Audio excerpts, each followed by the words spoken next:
a highly unusual time for me to do something of this nature.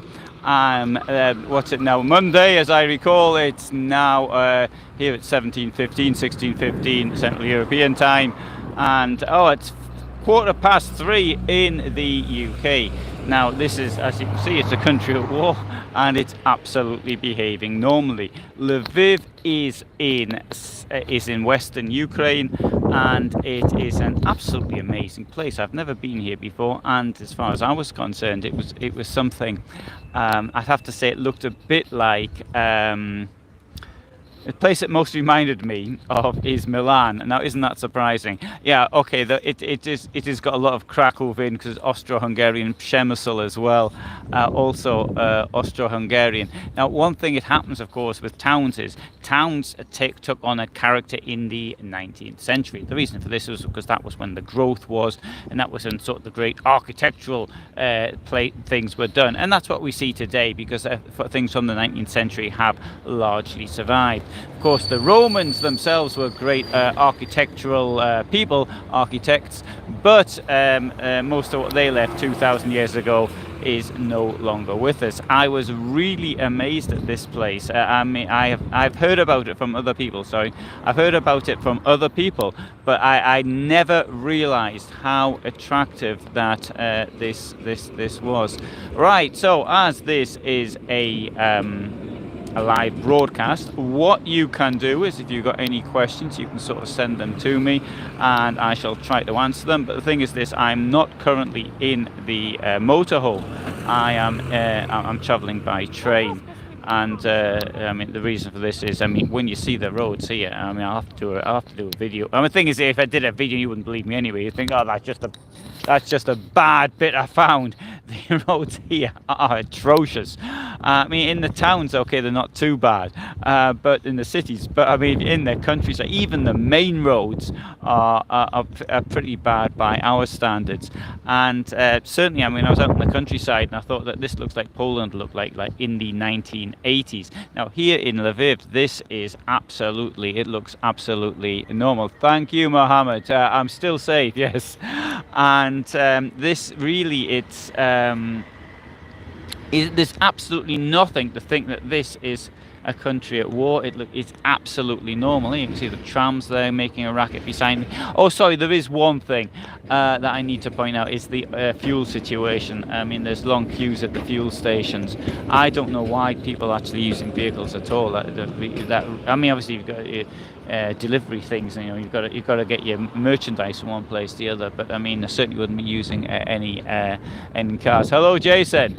And so yeah, I've got it. To me, that I will definitely come back here to see it. Now, I'll show you one a bit around. I can't really walk around with a camera. I don't think I'm permitted to do that, to be quite honest. But behind me, you've got some shops, you've got some restaurant things, sort of thing you'd expect to see behind a station. But if you saw likes of Sky News and CNN and all the rest of it, and when there was the beginning of the refugee crisis, and people would come here to Lviv, and then so there are trains from even from Dnipro as it's called now, and from Kiev, and people would sort of be left here, and then they would try and either get trains to Poland, which were trains to Pössl, which are really packed. Hello, sorry, I can't see your name there because even though I've got my glasses on, and. So this was actually filmed at the place I'm sort of starting. Well, it's behind these row of shops, which are behind me, eating places. And thank you, Jin. And so the thing is this: the humanitarian assistance did seem, when I saw it on the television, to be much bigger than it was at the border, but it's incomparably much more at the border than there is here. I think there was a case of the people would come here and then they would try and get transport further. That was at the beginning. I mean, now it's relatively peaceful here. I mean, there was a rocket attack 2 days ago. I don't know if it. Well, I think it was more where I was, in that region further west than it was here. But all the same, I mean, it could be cruise missile attacks at any time. I think that they have attacked oil refineries and other things in this area. So there is that. And yeah, you can see that, Jason, people are absolutely going about their normal. So I mean, I could be here sitting in London or something. I mean, because you can see the people, the way they're behaving, walking around a station. I can't say about how a friend of mine asked me how many people at the station like. So I don't know. I've never been to the station in Lviv on a Monday in the past. So this was the first time. So I've got nothing to compare it to. If I sort of compared it to something like Newcastle station or something, is that a fair comparison? Maybe it's a similar sized city. I don't know, it's been such a long time since I was there, so I don't know what to compare it to. Undoubtedly, we've got to bear in mind, thanks Joyce and the amount of people here in this country has gone down by 10% because of this war.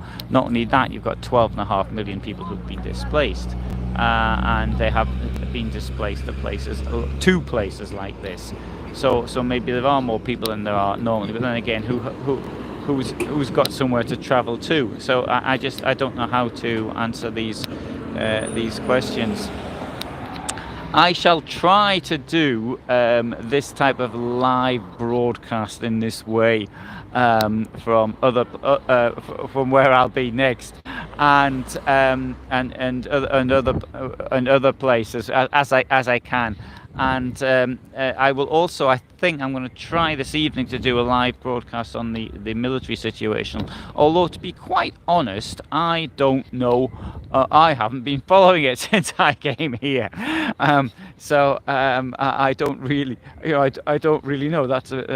I just know what people tell me now, and rather than following it directly myself. There's the irony of the situation. And I will be doing on my other channel things related to the Foreign Legion, those that want to come here. So thanks very much for watching. I hope you have found that interesting, and to see a little bit of the city here. I'll turn the camera around so you can see it there. Hi, Mohammed.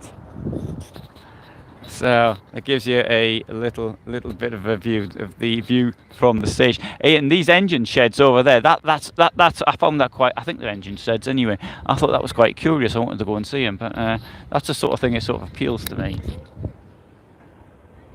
Oh, and I saw my first RV since I've been in.